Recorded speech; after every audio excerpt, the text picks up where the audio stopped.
welcome to today's weekly web chat. I'm Darcy Backyard, and we're back for our final installment with John Sessler to talk about playful learning with media. And today's focus is for all of you possibly skeptical middle school and high school teachers to convert you and tell you why playful learning with media is just as important in the upper grades as it is in elementary school. Play is good for all of us. We learn through play, whether it's at our youngest years or even into adulthood. We may not always contextualize it as play, but when we're collaborating, we're problem solving, we're designing, that is a form of play. And what better way to take risks and dream up new ideas than through play. And so I think you're right. We don't always think of it as being important necessarily to middle high school. But I think if we reframe play and kind of look at it through a different lens, it's something that you'll find that you're probably already embedding into your practice. I think that you're spot on there, that we probably are doing more of this than we think. Today for me is about reclaiming play. As Hillary Conklin points out, without play, students are losing a lot. Teenagers, this is still how they creatively express what they're learning. It's still how they demonstrate competence. It's still what allows them to make choice and make relevant connections with their interests. Play is vital, as John said, to the lifelong learning process. So we don't want to think of play as just something those little kids do. It's important that we reclaim play at the high school level too. I think that's right, Darcy. And if we even think about the tools that high schoolers are using to communicate with one another, Snapchat or, even FaceTime, the different ways that these companies have embedded some playful aspects into them, like with Snapchat and the filters. I know they're not always used in the way that we may want to see them be used, but I think they are something that still resonate with middle and high schoolers. And we were just doing FaceTime with our nephew, who is a tween, and he just was so excited about adding some of the stickers to FaceTime. And again, not maybe the most educational opportunity, but for him, it was just a way to kind of discover new things about the technology and the ways to communicate with it. So I think if we just start reframing some of the ways we're thinking about using digital content and digital tools to really address some ideas that are some of the things that resonate with them and that they're already using. It's that last sentence of this quote that research shows that students become more motivated in interest and they enjoy more positive school experiences. So your nephew may not love talking to his uncle, maybe, but if it's a playful interaction, that now that interaction becomes much more motivated and interesting to them. Just a nice reminder. This is about, we want students to learn, and so let's motivate them and connect to their interests and help them learn the most effectively. You shared this in the previous chats, but for those high school, middle school folks, remind us, what is this theory of connected learning? Yes, Darcy, I think this really kind of is a nice segue from that quote, because to me, this is all about building those authentic relationships with our students.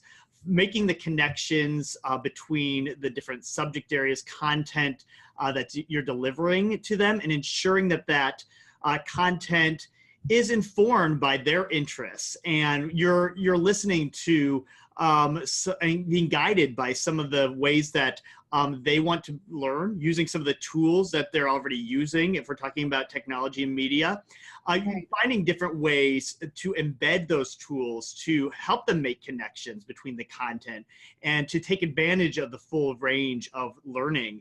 And then also finding ways to kind of go beyond using those tools or interacting with text into more experiential learning. We've talked, about gamifying the classroom. I know that's popular.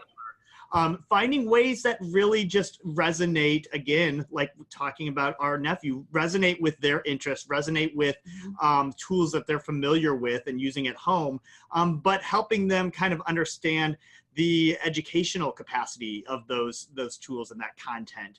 And then also helping learners really kind of think about the ways that they can extend their learning at home, help families understand ways that they connect with their children, to help kind of build those bridges between what's happening at schools and inside the walls of the classroom, and then out into the community and into the homes of our learners. And I think some of those connections are things that might be a little bit more intuitive in an elementary school setting, where there's maybe a little bit more of a framework, whether it's Seesaw or a different digital sharing system.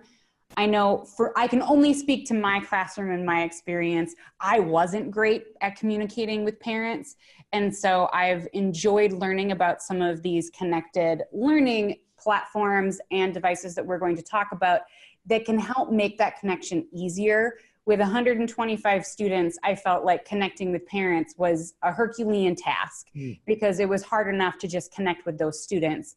And so I like all of these reminders hit very close to home for me, of things that the longer I was teaching, the more important these things became, and the less important my specific curriculum became, and became more important to me for students to have deeper learning experiences where more connections were being made cross-curricularly and across their interests, and had more opportunity for them to be creating and sharing that learning in a broader way.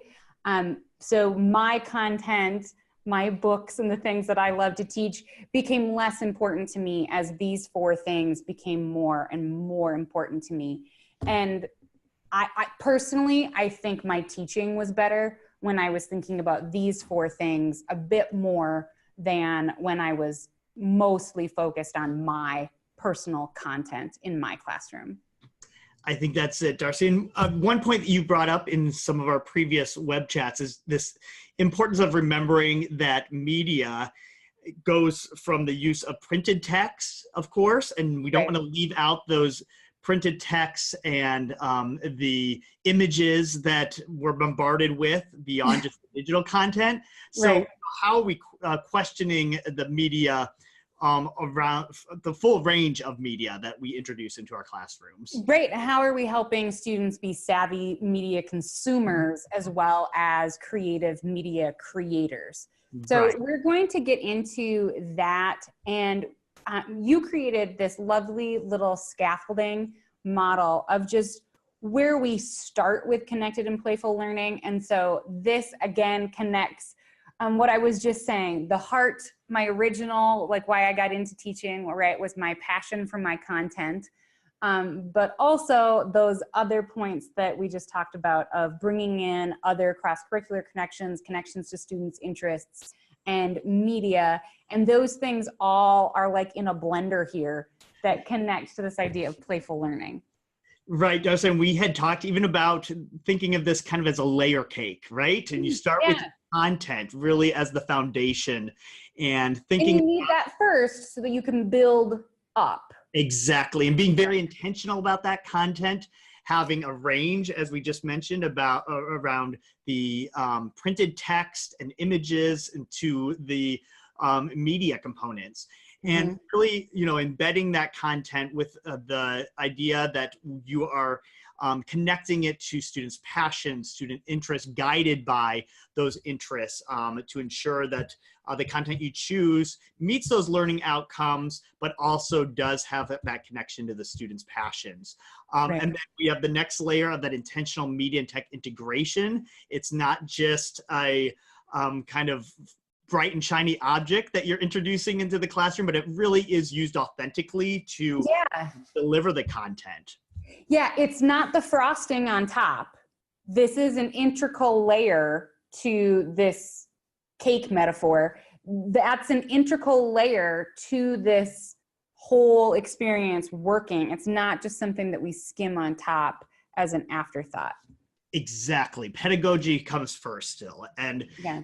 good teaching, as you've mentioned in previous webcasts too, it's those foundational components of just good teaching. And at the top there, we have hands-on exploration or real world experiences, we could Nice. say for this one too. I mean, really, moving from the digital world, if we're talking about technology and media, into the real world. How are we helping students connect both of their experiences? How From the classroom to the real world. exactly. And as simple as thinking about the use of Google Hangouts or Skype and bringing those speakers into the classroom via that technology, Right. rather than just watching a video. And of course, there's great opportunities for students to learn just from a short video clip that introduces them to a new career, maybe an engineer talking about their design of some spacecraft. But then how cool to bring in that same engineer or some of the local community members to talk about their work and how they might have been inspired by the other folks in the field that they learned from. Bring those people into the classroom via technology, via Google Hangouts or Skype. So as simple as that, just to get your wheels turning here as we go into these different resources and different ways to use those resources. Right. And to be thinking about those. And just like you had that reminder about media, that media can be a video, an infographic, it could be even a shirt or like an actual physical object. Media can be a poem, it could be a picture, all kinds of different things. A quick reminder that the same can be said about technology, right? So sometimes the technology that is most appropriate for a given task might be crayons and paper. It could be actual, some actual tech tool. It could be cell phones. It could be just having different scrap material in order to create with. And so do be thinking very broadly about media as well as about what tech means. Because I think when we're using it in this playful context, yes, we're talking about digital media and computer and based technologies, but it's also about all of that. Like whatever is going to create a playful hands-on experience, that's what matters. And so be open to all of those thoughts as we start talking about this playful connected learning little diagram. Like what are the main components of this playful learning experience for students? So Darcy, I want all of our educators out there to think of this not necessarily as like a stepladder approach or Right. an approach that has to be followed in a certain way, but it's just the different ways media can be integrated to help learners explore the content at a deeper level and then really authentically engage with that content using media and technology. Thinking of starting from a way to just spark interest in a topic area. So we have spark and model. Media can be a great way to begin those conversations around a topic or have students question a topic. It can launch a lesson with media to integrate conversations. As you have their bell ringers, entrance tickets, lesson hook, launch a project-based learning experience. It can also be a way to model behaviors, characters, if we're talking about animated characters or real life students that are their age. Just model some of these skills and practices that we're hoping to, for our learners to practice. Demonstrate the skills of scientific inquiry, for example, or the engineering design process, and really sharing examples of how students are engaging in that process to kind of problem solve themselves. If we're thinking about content such as like the Design Squad from PBS.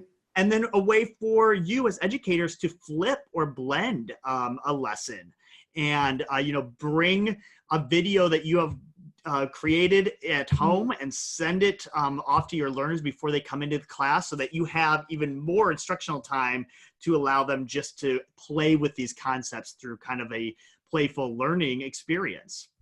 And going back to this just a little bit, when you were saying that flip and blend that instruction, Certainly that could be involving videos that students have created and that you are then going back, and as part of the sharing process, you actually are using some content that students have created, whatever kind of media that might be it a poster or a video or any type of media that they have created. You can then take that media and use that to spark a new conversation or to model. So there are lots of teachers who certainly, as a bell ringer, for instance, will have students solve one problem on the board, right? But I was just hearing from a math teacher in North Dakota who uses silent discussion strategies as part of that. So she sparks the day's lesson with a sample problem. Students complete that problem in their own notebook, but then they provide silent feedback by rotating papers and explaining someone else's math process verbally, like by writing it down. And then they go through that a couple times. And if someone disagrees with their classmates' process, they make those notes and give suggestions of things to try. So that goes right through. That one simple math activity has sparked that discussion. And now the students are modeling for each other how to solve that problem and are modeling their thinking about that problem. And then that teacher could certainly take those and use that one student's solution and another student's explanation to model or demonstrate for future classes or to have an exemplar for kids. So it's really this very interactive, interconnected process where all of these sparks and all of these things are very, can really feed into each other. And that's an important point that we've mentioned during the other webcasts, is that these ideas and approaches bleed into one another. Mm-hmm. You may be modeling, but then at a point within that, you're also documenting your learning, which is another approach in the 6 that we're talking about. So there's some gray lines here with these. And so I love that example you just shared, Darcy. Great math teacher right here in North Dakota. And so shout out to Tara for sharing that great idea. We're going to dive into a couple possible resources here that you can use as some Spark and models for your students.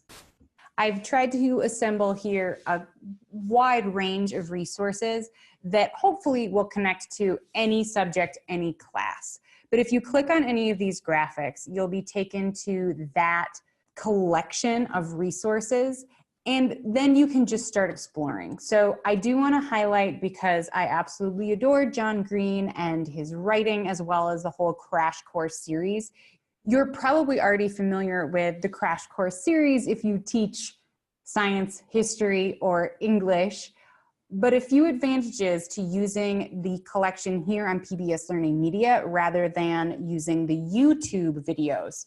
First of all, they're the same videos. So if there is a favorite Crash Course video that you're already using when you go through US history, they're here and you can use that video. But I want to share just a couple reasons why this is pretty convenient. One, sometimes, for me at least, YouTube has been blocked at my school. So you can circumvent that issue by accessing the resources here. Couple other things, this links directly to your Google Classroom so that you can share one of these videos and create an assignment right in Google Classroom automatically right here from PBS Learning Media. You also have all of these share options. So I also like the fact that you could do a remind.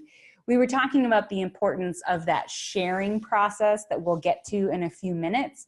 But Remind is an easy way to share information home with parents. So you spark in the classroom and you start this conversation about a topic.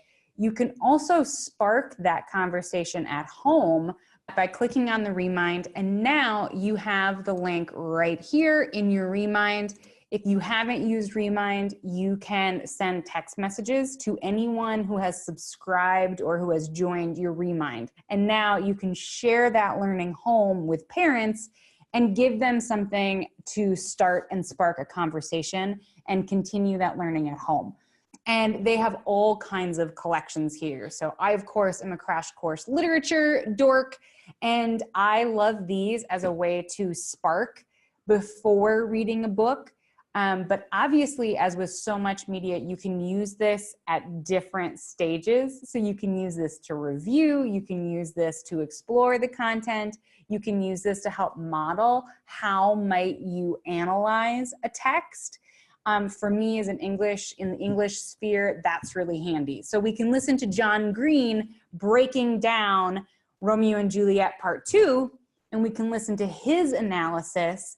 And whether we're reading Romeo and Juliet, or in my classroom where we read Macbeth or Hamlet, I can still have the students listen to him.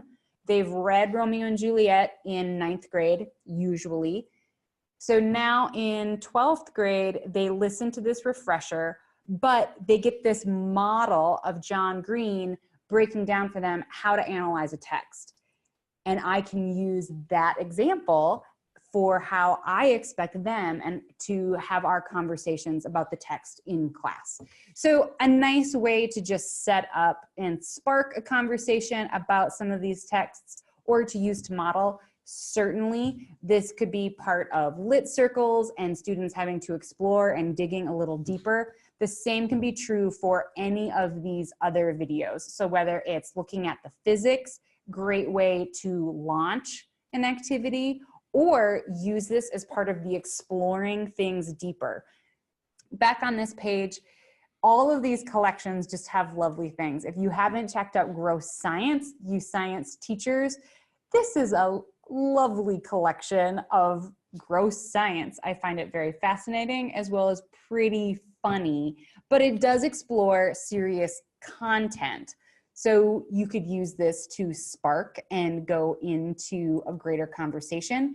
But there's this whole conversation about, can bird poop make clouds? And so this I could easily see as the part of the inquiry process to spark this conversation about the water cycle and just how does this work in different ecosystems? What does this look like in our world?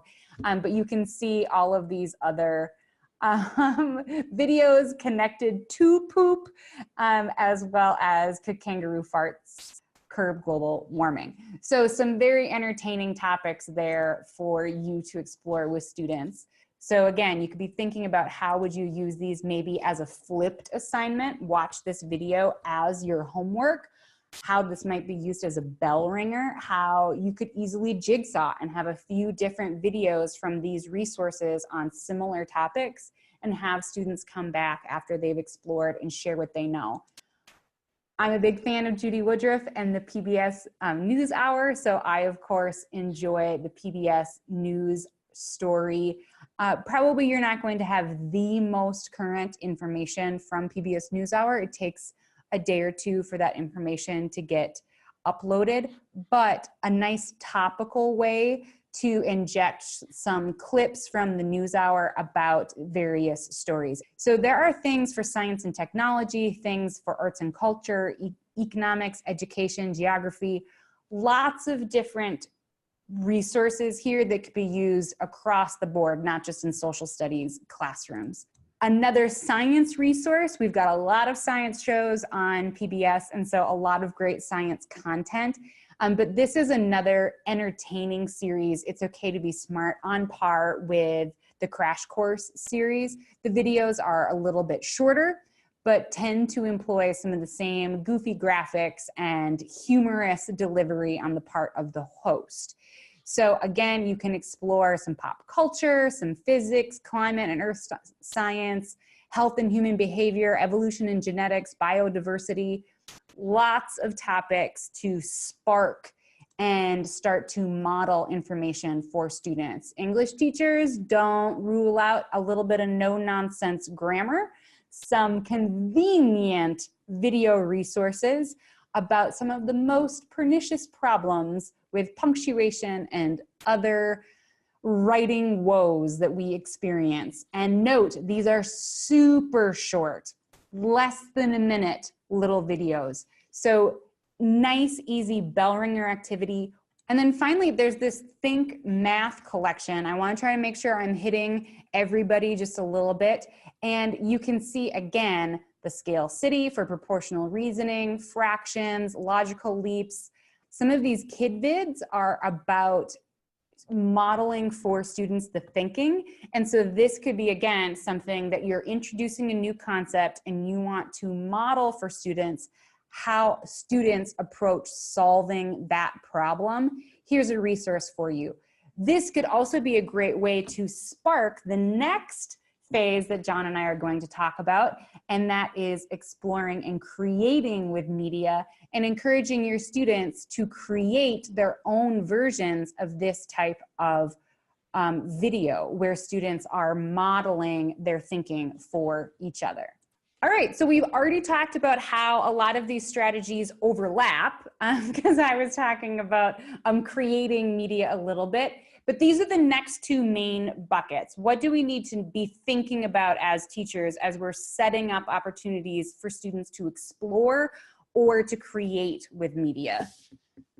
Exactly, and so we started with that Spark and model just to kind of be introduced to a topic, to begin those conversations or spark those questions. So now let's dig deeper into the media, using media as a way to explore, to investigate or research a topic, to maybe find new avenues to be guided down as we are exploring this topic. And then we could also create with that media. As you mentioned in your earlier example, digital tools media can be used to support that creativity, to explore that self-expression, to really demonstrate students' knowledge. So we think about PBL as a great strategy for kind of connecting all these 6 approaches. One of the biggest challenges, I think, in supporting a great PBL is because you don't know. The scariest thing for me, let me own this as my fear, not a universal fear, is that you don't know where that project-based learning experience is going to go as students start to explore content. But by having a few really great media resources, you can help support the learning no matter where that journey goes. You as the teacher don't need to be the expert. You can use great media resources to support the exploration of those concepts. So back to what you said at the beginning, maybe that means setting up a Skype call.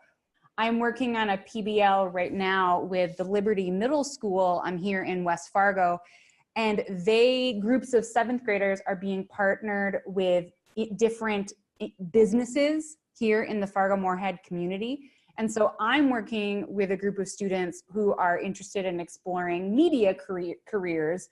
So we're doing media creation as part of this PBL, but other students are working with other businesses. And yes, I think it was a lot of organizational work for those teachers to set up, but by bringing in those actual business experts to come in and work on this PBL with students, the teachers, a lot of upfront work, I think, is going to pay off huge dividends by having this authentic experience. And all of that is what makes me nervous about the PBL process, because I feel like I need to be the expert in the classroom, right? And so it's a lot of letting go of that and letting media fill in the gaps that it's just not reasonable for me to know all of that. Right, and that is such a common fear, I assume, with many teachers.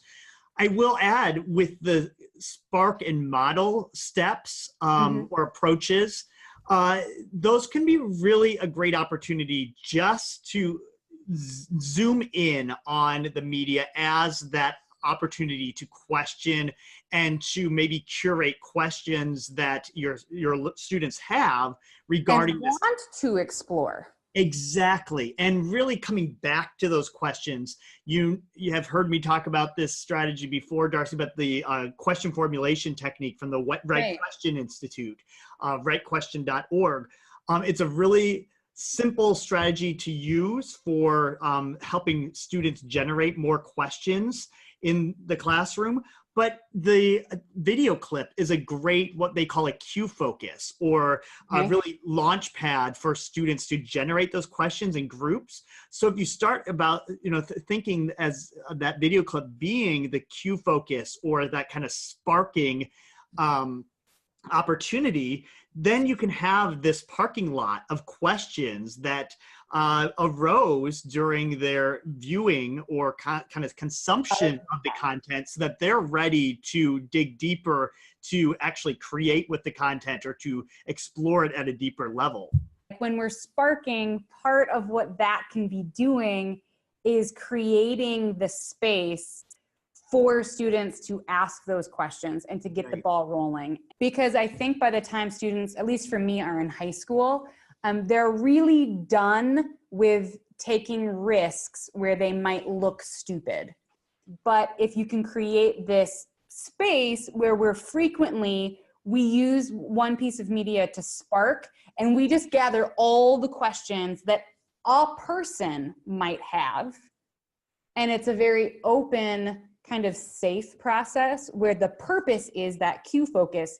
The whole activity right now is to generate every possible question that you might have related to this topic. Now students might be more comfortable sharing some of those questions that they wouldn't have been comfortable if you had just said, all right, now go explore this topic. Exactly. And of course, a few resources to help you explore and create using PBS Learning media. These are just some of my favorite collections. And again, I was trying to hit the wide variety of subjects. So the Above the Noise collection is a really nice way to explore and dive into topics a bit more deeply. Each topic has a set of videos as well as some classroom supports and lesson plans. So if you click on these videos, you'll see that they have a wide range of topics for students. A lot of these are hot topic issues, things that are going on in the news right now. Above the Noise is currently being produced in 2018, 2019. So these are relevant videos about things that are going on right now. And a lot of the topics are things that would naturally interest students and spark a deeper exploration into a research topic. But I could see using this collection not only to spark conversations and explorations with the whole class, something to help students come up with research paper topics or research project ideas, because they struggle so much coming up with something that they want to talk about. So here you have videos on active shooter drills, 16-year-olds, should they be allowed to vote, the US bail system, affirmative action for college, carbon taxes, how can we get young people to vote, video game addiction, should colleges still require the SATs and ACTs? You can see a lot of topics that you've heard about in the news lately. And along with those are a series of articles from the Lowdown, and these are a little bit more in depth. They have more resources. So the Above the Noise videos tend to be about 4 to 6 minutes long. These will be collections of resources. So here's a collection about fake news. And when you click through to this collection, it takes you to a list of videos as well as some guided activities, key vocabulary, and some handouts for students to explore. And I also shared here the link for real world math from the Lowdown. This is a nice series of videos. I know I've heard from several math teachers exploring how to help students create examples of real world math problems being applied, math being applied to the real world rather. And so here are a couple exemplar videos here, things that again, you could go back and use this for a model video, but this could also help students explore a topic and a math concept in a little bit more palatable way. Can't talk about PBS materials without mentioning Ken Burns. And this is your one-stop shop for your Ken Burns fix. If you look over here, you have multiple tabs and options for exploring this collection. but probably what you're going to use the most is this video collection. This is all of the Ken Burns documentary resources that are available on PBS Learning Media are right here in this collection. So this is probably the fastest way to access all of those. So you have everything from baseball, the 10th inning, to the Dust Bowl, to learning about Mark Twain and Prohibition, to this collection about different famous people reciting the Gettysburg Address, to everything that you need to know about the Vietnam War and the great documentary that came out a year and a half ago about the Vietnam War. Again, if you click through to these are organized into topical groups, and it will go through everything you need for this lesson. So a lot more depth in these collections. I also have this collection here about dissection, and I realize that that's a pretty obvious example of modeling for students, but I had so many Spark and model suggestions. So part of it, being frank, is just placement and where did I have room. But this collection of dissection videos, while yes, you could use to model, could be used for deeper exploration. Maybe there are some things in here that you're not going to get to. Maybe you have some high flyers. Maybe there's some differentiation that needs to take place, and you have some students who, like me, were very fascinated by dissection and were willing and ready to do more. This perhaps is a way to provide a guided opportunity and a deeper experience for students to explore additional dissections without the whole class having to go there. If you want to go a little bit deeper, instead of just scratching the surface, as I mentioned that I did, this slide has links to some interactive tip sheets that just they're curated by content area. And I've shared in here some of the most relevant, most useful collections for the different content areas. And I've tried to organize them in a somewhat logical way by topic or by field of study. So if you want to scratch a little bit deeper than the surface that I've just shown you with some of these Spark and model videos, you can glance through these different collections that explore additional resources that might be pertinent and most helpful for your content area. A lot of these resources are science, math, STEAM related. So just a reminder that any part of this exploration step when you're using media is a great time to talk to students about the design thinking or engineering design process. This graphic is from John Spencer, who's a great author and educator, innovator. So this is from the cover of his book called Launch. And it's all about helping students with the design thinking cycle. And this in itself, remember, is a piece of media. So this launch cycle could be part of stations, could be part of a lesson, could be the piece of media that you're using to spark and ignite that conversation. John mentioned creating that QFT and having that Q focus. What are the questions that you want to understand? So maybe if you're starting a PBL, this is part of what you want students to understand. And you want to spark a conversation about what do they need to know about the PBL process. This is one possible graphic to do that. And I also think, again, for you English teachers, this is a great reminder that this is basically the research writing process as well. It's a little bit different, but this for me helps me think about how could I create a more authentic research paper experience where students are exploring something that is truly of interest to them, back to John's point about bringing in students' interests. How could I help them explore an interest that they have? And then how could I also help them create, maybe in addition to, or maybe even instead of always having to create a research paper, maybe there are other more creative, more authentic creations that they could come up with a little bit of help from this playful media dynamic. So be thinking, what might that look like? And then they are the owners of that creation. And that opens up all kinds of possibilities as we dive into our final topic, documenting and sharing. So our last buckets here are the ideas of documenting and sharing with media and digital tools.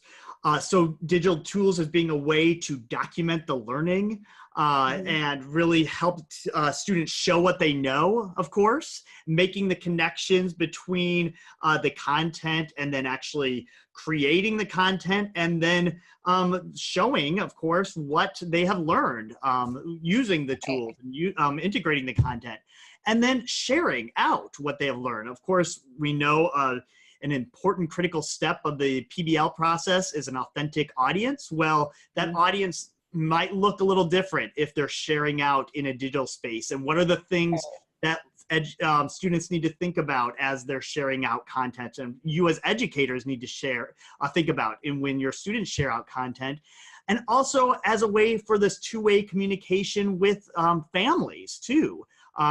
As we talked about at the beginning of our webcast, it can be a real challenge to find effective tools and effective strategies for sharing out what's happening in the walls of the classroom with the families. So just thinking more creatively about the different tools that can be used to have that two-way communication. There are so many tools for documenting and sharing. We've already talked about the low tech. Remember, this can be pen and paper, this can be Post-it notes, this can be crayons and markers, it can be dioramas, it can be poster boards, it can be human outline posters where you're mapping something physically. But I want to just highlight a couple of my favorite digital creation tools. So if you're looking for some simple video creation tools, Adobe Spark, Animoto, and Flipgrid are all simple ways to help students create video content. You've got a lot of different options. When you go into Spark, you can create a graphic, a web page, or a video. The video creation is pretty plug and play. So it would be a video that might just have a series of a slideshow kind of feel. Animoto is similar. It's much more about still images being loaded into a series, but you can add graphics and different images over the top. And then, of course, we've talked at length about Flipgrid in a variety of different videos. And this is a great way to have students really explore a concept and give you feedback, share, for them to model their own learning. We were talking about using those dissection videos. You could certainly have students model and recreate their own videos here. When we were talking about the math videos, some of those maybe students would find a little bit lame. So encourage them to create their own examples of students sharing their thinking process. You can also create videos with Screencast-O-Matic. This allows you to record whatever is on your desktop, but you have the option to also just record your camera. So super simple to do some flipped classroom or blended learning videos, but also easy to use for students to document their thinking. You could easily instruct students to open up their research paper, or whatever project, slide deck, research, lab report, whatever they're working on, and record some instructions with Screencast-O-Matic. They could do something very similar in Flipgrid as well. So those are a couple just very simple video creation tools. Wevideo is a little bit more sophisticated video editing tool, so you can import video as well as graphics and still images and layer in a lot more sound and music. So this one is a little bit fancier. The free version, you can do up to 5-minute videos. Audacity is a free download that has similar audio editing tools. And then a couple other tools. I'll be honest, I have not used this bottom row, these three, but they're pretty cool. So I wanted to share them as possibilities. So a couple of stop motion tools, the Lego Movie Maker and the Stop Motion Studio. will help students create like claymation or like little stop animation videos. So great way to use some Play-Doh or clay or drawing some pipe cleaners and have students have to act out elements combining and colliding, and how does that look, and have them create that experience of what does that look like when hydrogen and oxygen combine to make water, and have them explain that process with physical objects and take a series of pictures that loop together with them explaining that process. So a few fun examples there.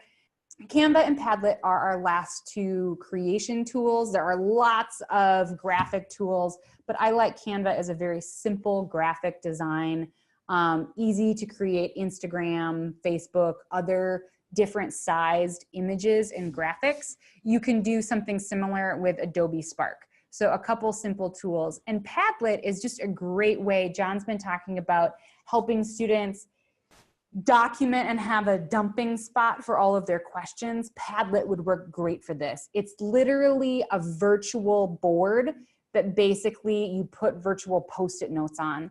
But within that Post-it, you can embed video links, other websites, you can embed documents. So it would be a great collaboration tool, brainstorming tool.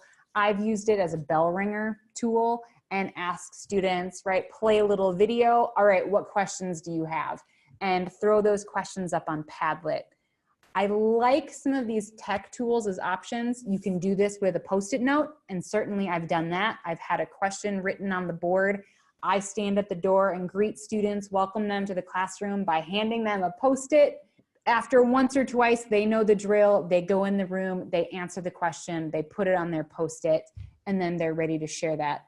But I think thinking about how can you gather students' questions honestly and protect a little bit of anonymity is always a nice way to help ensure that you're hearing from all students.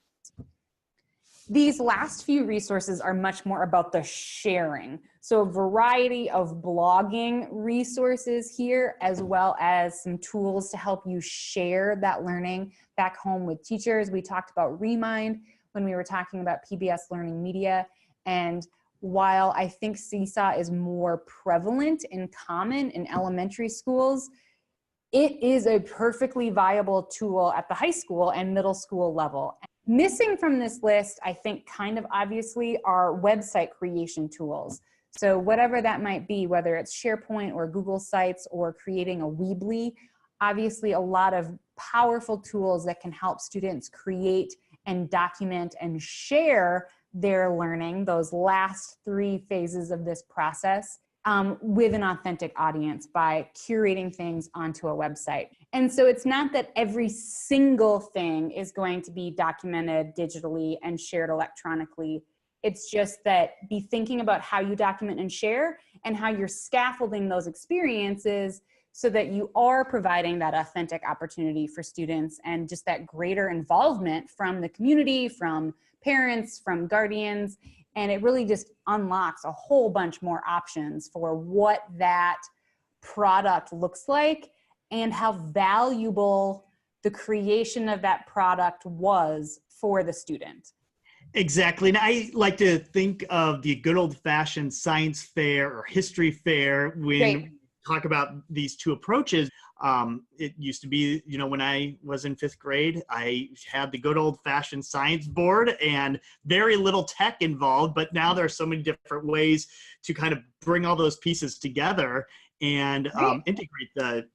And there's no reason why you can't still have the good old-fashioned presentation board with QR codes embedded on it, with a website that is connecting, and certainly have other student videographers who are recording the students presenting their old-fashioned boards, and then that information is curated into a science fair website that now can be shared with a wider audience.